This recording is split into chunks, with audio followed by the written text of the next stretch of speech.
اچھا، یہ تو اس بات کی طرف گئے ہیں کہ علل فور فرض ہے، بغیر کسی شرعی عذر کے جب اس پر حج فرض ہو گیا، جس سال فرض ہوا اور اس کے پاس طاقت تھی، زادیرہ وغیرہ سب کچھ، تو پھر وہ اس کو مؤخر کر دیتا ہے اگلے سال تک، تو وہ شخص آثیمہ گناہگار ہوگا، فوراً اس کو حج کرنا چاہیے، یہی تقاضا ہے۔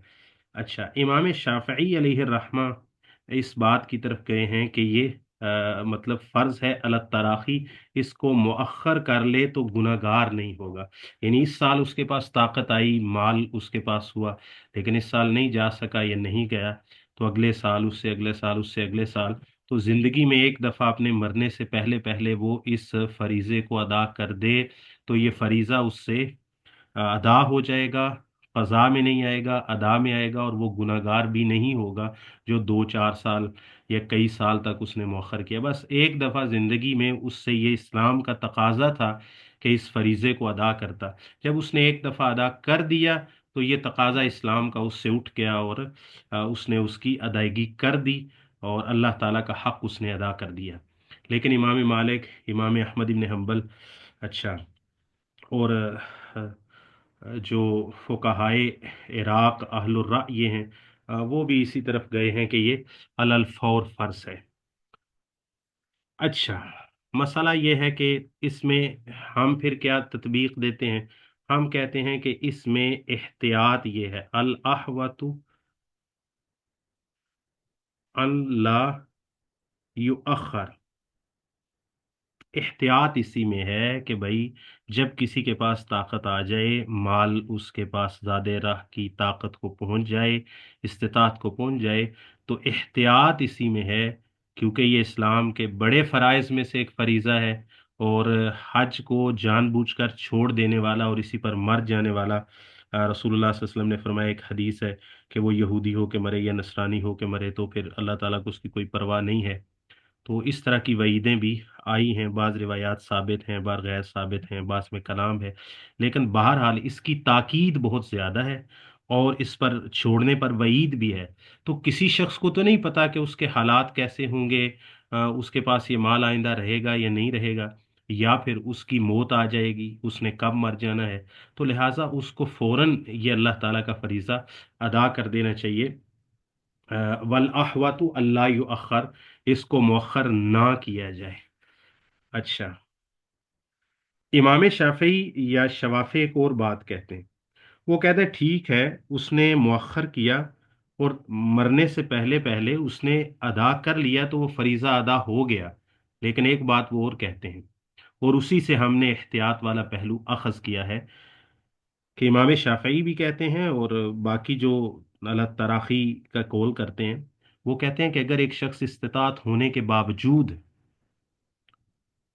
کوئی معنی موجود نہیں تھا، صرف اپنی سستی یا کہہ لیں کہ اپنے دیگر امور کی وجہ سے وہ اس کو مؤخر کرتا گیا حتیٰ ماتا، وہ مر گیا، ولم یحج، اور اس نے حج نہیں کیا، تو کہتے ہیں کہ وہ شخص ایک فریضے کا تارک ہو کے مرے گا، اور وہ گناہگار ہو کے مرے گا، اور اس سے باز پرس ہوگی۔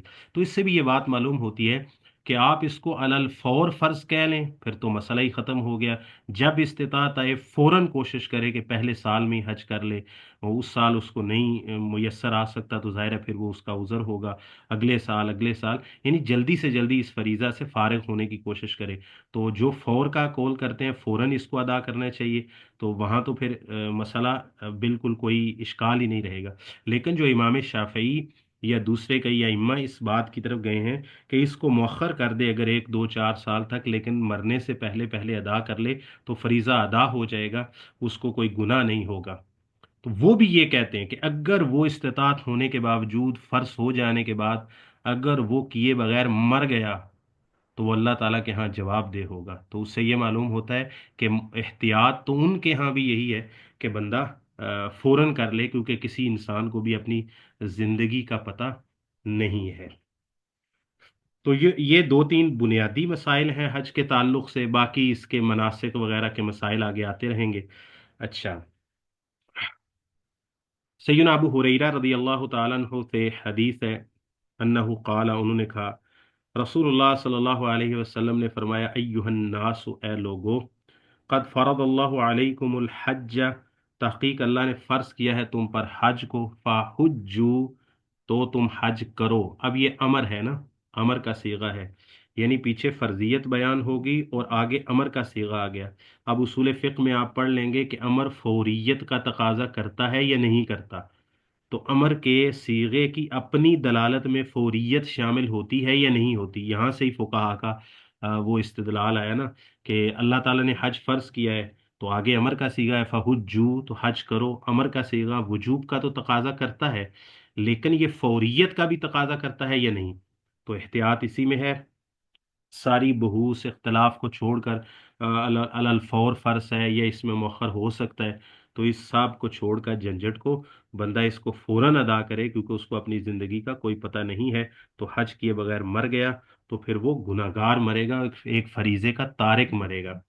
فقال رجل، تو ایک شخص نے کہا، اکل عام، کل بھی بتایا تھا کہ اس کے پیچھے فعل محذوب ہوگا، یا تو یہ ہوگا افارض اللہ علینا الحج کل عام، یا اتأمرنا، یہ بھی کر سکتے ہیں، اتأمرنا کل عام یا رسول اللہ، اے اللہ کے رسول کیا آپ ہر سال ہمیں حج کرنے کا حکم دیتے ہیں؟ ٹھیک ہے، یا پھر انحج کل عام، کیا ہم ہر سال حج کریں گے اے اللہ کے رسول؟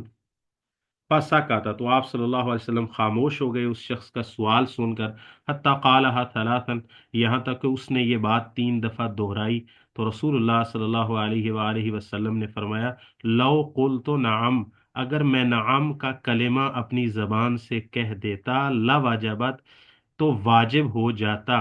اب دیکھیں مؤنث کا صیغہ کیوں آیا ہے، تو لوجبت ای حاذہ الفریضہ، یعنی اس کی جو ہیہ ضمیر ہے اس کا مصداق الفریدہ ہوگا۔ لواجبہ بھی ہو سکتا تھا، ای لواجب الحج کل عام، ٹھیک ہے، تو وجبت کیوں آیا؟ کیونکہ فریضہ کے معنی میں، عبادت کے معنی، حاذہ العبادت و حاذہ الفریضہ، تو ٹھیک ہے۔